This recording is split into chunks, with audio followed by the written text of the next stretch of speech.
अब एक और छोटा सा प्रश्न हम बहन से करेंगे कि प्रसव आजकल ना डिलीवरी जो होती है अधिकांश डॉक्टर पेट फाड़ के ही और बच्चा तब पैदा होता ऑपरेशन से।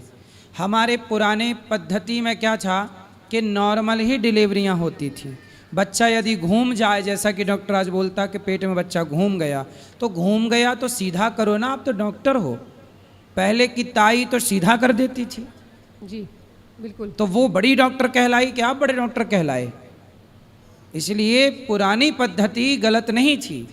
अब हमारी बहन बताएंगी कि क्या क्या करें कि नॉर्मल डिलीवरी की संभावनाएं बढ़ जाएं। सबसे पहले तो महाराज मैं बताना चाहूँगी कि हमने और आचार्य जी ने, आचार्य मनीष जी ने, हमने मिलकर के एक नया मिशन शुरू किया है जिसको कि हम प्राकृतिक प्रसव मिशन बोल रहे हैं। यानी ज़्यादा से ज़्यादा जो नॉर्मल डिलीवरी से ही बच्चे पैदा हों। और इसी में ही इसमें हमें प्रश्न पूछना चाहिए था कि नॉर्मल डिलीवरी बोल रहे हैं, इसका मतलब वो ही नॉर्मल है, जो दूसरा हो रहा है वो नॉर्मल नहीं है, तो वैसे होना नहीं चाहिए। तो इसमें समझने के लिए मैं एक उपमा से समझाना चाहूँगी आपकी आज्ञा से कि जैसे तितली को हम सब पसंद करते हैं, तितली किसे सब प्रेम करते हैं, वो बहुत खूबसूरत रंगों वाली होती है। तितली के बारे में गाना भी बना था ना, तितली उड़ी बस में चढ़ी, ड्राइवर बोला आजा मेरे पास, तितली बोली हट बदमाश। वही वाली तितली की बात चल रही है। जी हाँ। तो वो जो तितली कैसे बनती है ये सबको मालूम है ना। एक कीड़ा रहता है जिसको कैटरपिलर बोलते हैं, तो वो अपने आसपास एक धागे का जो जाल बुन बुन के एकदम उसके अंदर वो पैक हो जाता है। तो वो 1 से 2 हफ्ते उसके अंदर ही रहता है और उसके अंदर कोकून बोलते हैं उसको। उसमें रहते रहते उसके पंख अंदर से उगते हैं और जब उसको बाहर निकलना होता है तो वो उसका कुछ घंटों का संघर्ष होता है। तो उस घंटों के संघर्ष में वो सिर से मार मार के उस कोकून को, जिसके अंदर वो कैद है, शहतूत के पेड़ पे आपने लटके हुए देखे होंगे सिल्क के धागे के कीड़े, तो वही कीड़े जो है तितलियां बनते हैं। तो उनको वो तोड़ के बाहर निकलने की कोशिश करता है। उसमें उसको बहुत सारे घंटे लगते हैं, वो थक जाता है, फिर से कोशिश करता है, फिर थक जाता है, फिर से कोशिश करता है। और उस प्रक्रिया में क्या रहता है कि उस कीड़े की बॉडी में, उसके शरीर में बहुत सारा जो पानी भरा, फ्लूइड भरा होता है, वो उस संघर्ष में, उस छोटे से सुराख में से बाहर निकलने की प्रक्रिया में, वो जो उसकी बॉडी में फ्लूइड भरा वो उसके पंखों में चला जाता है, पुश होके। तो पंख मजबूत हो गए, बॉडी हल्की हो गई, सिर छोटा हो गया, तो वो उड़ भी पाएगी और हमें भी खुश कर पाएगी और खुद भी वो फूलों फूलों पे मंडरा के भोजन कर पाएगी। लेकिन अगर हम ये सोच के कि हम इसकी मदद कर देते हैं, उसको कोकून को तोड़ के अगर हम उसको, उस तितली को निकाल दें, तो हम लोग क्या कर रहे हैं, वो उस नेचुरल प्रक्रिया को, उस प्राकृतिक प्रक्रिया को हम लोग जो है बिल्कुल तहस नहस कर रहे हैं। वो उस तितली के पंखों में कभी वो फ्लूइड पुश नहीं होगा, कभी उसके पंख मजबूत नहीं होंगे, उसका शरीर, उसका सिर बड़ा रह जाएगा, वो भारी रहेगी, वो उड़ नहीं पाएगी और भूख से मर जाए। इसी तरह से जब नेचुरल डिलीवरी होती है तो वो एक प्रक्रिया है कुछ घंटे की, वो बच्चे का माँ के गर्भ से बाहर आने का एक संघर्ष है। उस संघर्ष में उसके जो सिर के अलग अलग हड्डियां हैं, वो जब वो निकलता है बाहर तो वो एक दूसरे के साथ में जुड़ती हैं, अच्छे से लॉक होती हैं। पहले वो नहीं होती हैं, लेकिन अगर हम उसको ऐसे ही पेट फाड़ के निकाल देंगे तो वो उसके सिर के जो जोड़ हैं वो भी लूज रह जाएंगे, उसके बॉडी के जोड़ भी लूज रह जाएंगे। दूसरी बात, जब वो संघर्ष से बाहर निकलता है तो उसके फेफड़ों में जो पानी भरा रहता है महाराज, उसको वो पुश, उस छोटे संकीर्ण रास्ते से वो जा रहा है तो वो उसके फेफड़ों से बाहर निकलता है तो उसके फेफड़े मजबूत हो जाते हैं। लेकिन जब हम उसको सिजेरियन के माध्यम से पैदा कर देते हैं बच्चे को, तो उसके फेफड़े भी कमज़ोर रह जाते हैं। तो ये डाटा बताता है, ये इंटरनेशनल ऑफिशियल डेटा कहता है कि जो सिजेरियन से बच्चे पैदा होते हैं उनके लंग्स कमज़ोर रहते हैं, उनके फेफड़े कमज़ोर रहते हैं, सही है। उनको दमे की बीमारी ज़्यादा रहती है, उनको स्कॉलियोसिस यानी उनकी रीढ़ की हड्डी जो है सीधी ना होके टेढ़ी मेढ़ी होगी, तो उनका पोस्चर टेढ़ा मेढ़ा होगा, किसी को कुबड़ होगा, उनकी जोड़ वो टांगे टेढ़ी हैं, वो ठीक से चल नहीं पाएंगे कभी भी। तो ये उनकी उस कुछ घंटों के संघर्ष को अगर हम नहीं सहना चाहती, क्योंकि बहुत सारे गायनेकोलॉजिस्ट मेरी मित्र हैं, तो वो बताती हैं कि माताएं ही खुद आके हमें बोलती हैं, जो आजकल छोटी बच्ची हैं, कि हमें नहीं ये दर्द सहना, पेट फाड़ो निकाल दो। सही है। लेकिन वो बच्चे के लिए हमने जीवन भर के लिए समस्याएं माँ ने खुद से खड़ी कर दी। इसलिए सिर आपने बोला कि जो सिर मजबूत हो नहीं पाता, जिसके कारण बच्चों की याददाश्त कमज़ोर रह जाती है, चश्मा आँखों में जल्दी आ जाता है। जी हाँ महाराज।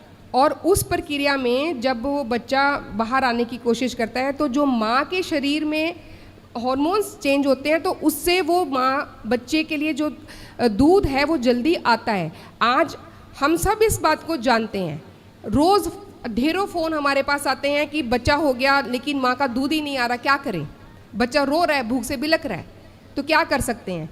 क्योंकि ये जो शॉर्टकट हम अपनाना चाहते हैं, इसी तो आपने ये पूछा कि क्या करें हम ऐसा, तो करना वही है जो हमारी घर की जो बड़ी बुजुर्ग हमें बताती थी, जो दाइयाँ हमें बताती थी कि 9 महीने गर्भ के किस तरह का भोजन हमें करना है। हमें बेड रेस्ट नहीं करना है।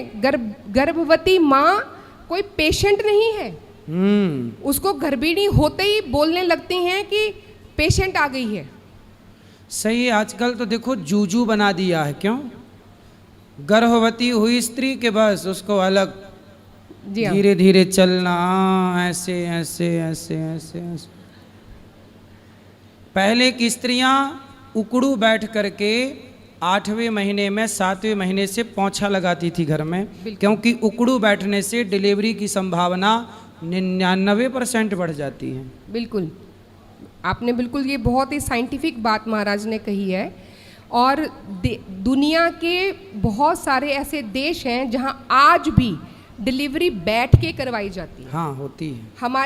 हमारे यहाँ भी ऐसे ही रहता था। जब लेबर पेन शुरू हुआ, यानी जब वो बच्चा पैदा करने की प्रक्रिया, जो दर्द लगते हैं, तब अगर माँ सीधी लेटती है तो उसमें क्या रहता है कि बच्चे तो बाहर आने की कोशिश कर रहा है, तो उसमें जो उसकी जो हिप की ये जो बोन्स रहती हैं वो इस तरह से रहती हैं। वो पहले ऐसे खुलती हैं क्योंकि बच्चा इस तरफ से बाहर आ रहा है। वो पहले ऐसे खुलती हैं, फिर ऐसे खुलती हैं। जो रीढ़ की हड्डी पीछे से ऐसे, उसने भी पीछे जाना है।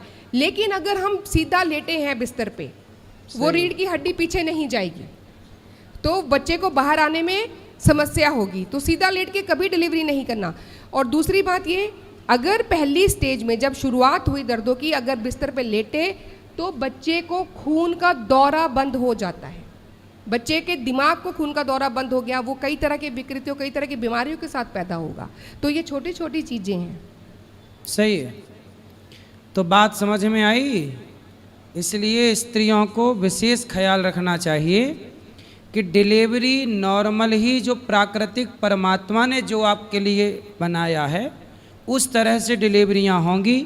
तो आपका भी पहले तो देखो 6-6 बच्चे होते थे, 8-8 बच्चे होते थे, और फिर भी कमर में दर्द नहीं होता था महिलाओं के। फिर भी कुएं से डोकरियां पानी भर भर के ले आती थी, बुढ़ापे में दौड़ती थी। और आजकल 2 बच्चे में महिलाओं की हालत ख़राब हो जाती है। पहले क्या होता था, जब नॉर्मल डिलीवरियां होती थी ना, तो गुड़ के मस्त लड्डू मिला करते थे। गुड़ के लड्डू जानते हैं मैया? उसमें बादाम, काजू, किशमिश, पिस्ता, गोंद, ये सब डाल के बढ़िया गर्भवती नारी को खिलाए जाते थे। और जो ऑपरेशन से होता है उनके लिए गुड़ के लड्डू हो जाते हैं बंद, घी भी बंद। तो अब भैया उसकी एनर्जी आएगी कहाँ से? क्योंकि 9 महीने पेट में रखा, सारा बच्चा पैदा हुआ तो सारा खून बह जाता है शरीर का स्त्री के।